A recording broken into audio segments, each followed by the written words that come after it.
¿Cómo lidiar con la muerte? Sin duda esa pregunta ha atravesado la historia de la humanidad, desde las civilizaciones antiguas en Europa a los pueblos precolombinos en América. Sin duda, esa temática siempre ha estado presente. ¿Qué es la muerte? ¿Qué hay más allá de la muerte? Sin duda, eso ha influenciado en cómo se ha desarrollado el arte. A mis espaldas está el Cementerio General, prueba monumental de que actualmente sigue el arte estando presente en los rituales mortuorios de la sociedad.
El arte egipcio tiene importancia para el arte actual porque es la base con la cual contamos para hoy día hacer arte. Los conocimientos y las técnicas desarrolladas por esa civilización no quedaron congelados allí, sino que se fueron transmitiendo de generación en generación. El maestro le enseñaba al aprendiz, el copista dejaba un registro de eso y este conocimiento se va acumulando en la historia de la humanidad como un tesoro que guarda la humanidad.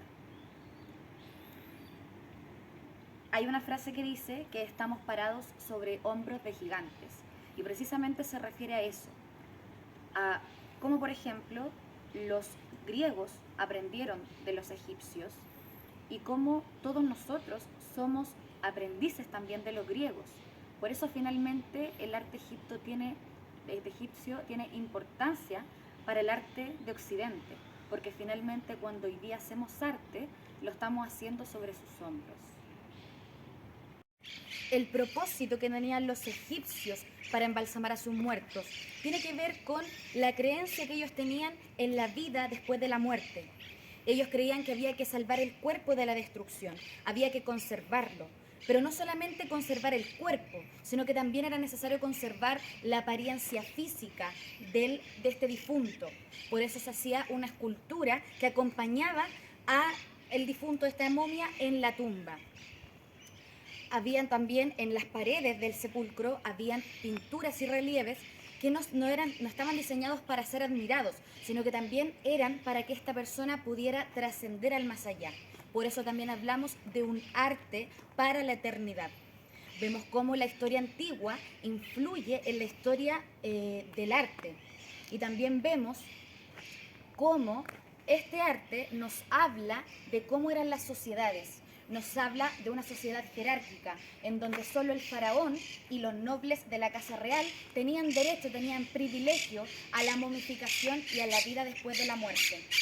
Vemos que esto sigue pasando hoy en día y lo vemos acá, en este lugar, donde hay más mausoleos que nos hablan de gente con poder económico.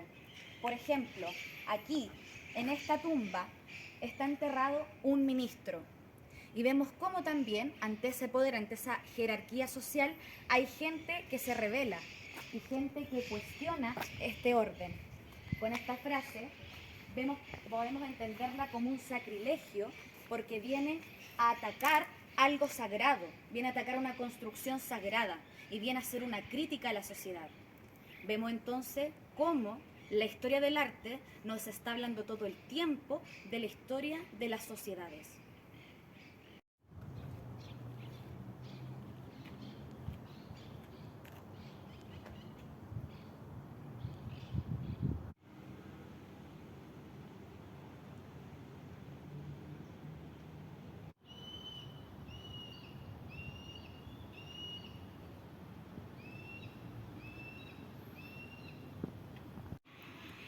El arte precolombino son todas las manifestaciones culturales y las expresiones artísticas que desarrollaron los pueblos americanos antes de la invasión de Cristóbal Colón.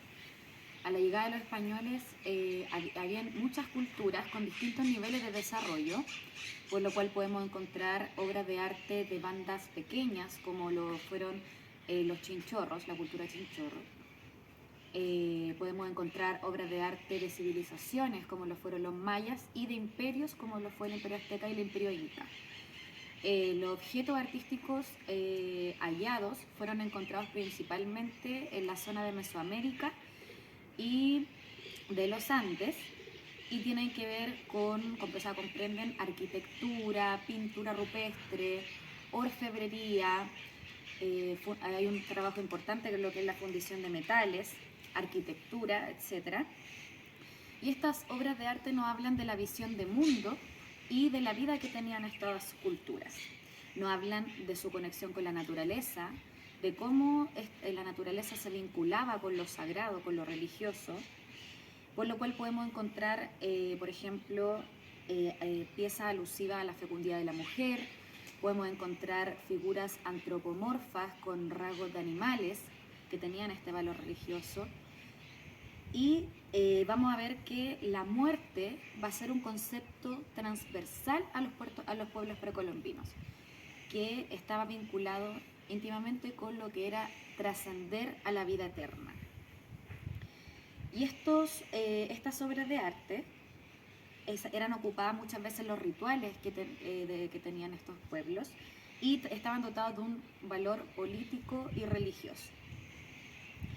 Algo también muy potente de estas culturas del arte precolombino es que todos los utensilios, ya sea jarrones, vasijas, vestimenta y distintos utensilios, estaban dotados de significado y embellecidos, lo cual nos habla de una conexión estrecha de estos pueblos con el arte, y de cómo esta conexión con el arte nace desde su vínculo con la naturaleza y con lo sagrado.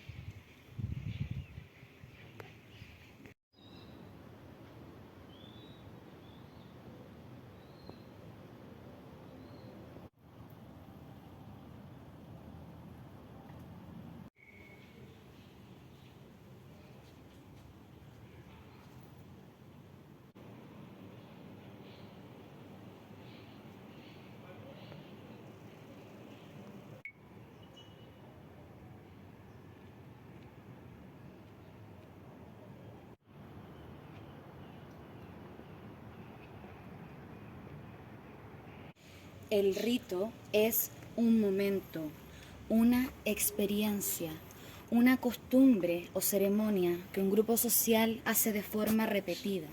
Es un espacio en donde se aunan voluntades, deseos, creencias, en donde se miran unos a otros para afirmar lo que los une.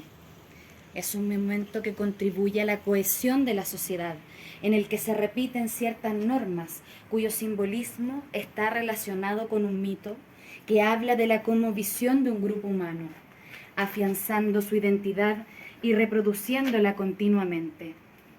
Es un momento congelado en el tiempo, en el que todos sienten una energía y sensación en común, en donde se detiene la vida cotidiana para asistir a una instancia extra cotidiana, donde el maquillaje, las máscaras, la música, la danza y la vestimenta otorgan una energía mágica en el que se extienden los puentes de la percepción y se asiste a una común unión que eleva los pies de la tierra. Es el arte manifestándose en los rituales primitivos, caracterizados con la caza y la fecundidad, en los guillotines del pueblo mapuche, pidiendo por lluvia, se esconde la sustancia que da vida al arte y a la energía que habita en los escenarios teatrales del mundo.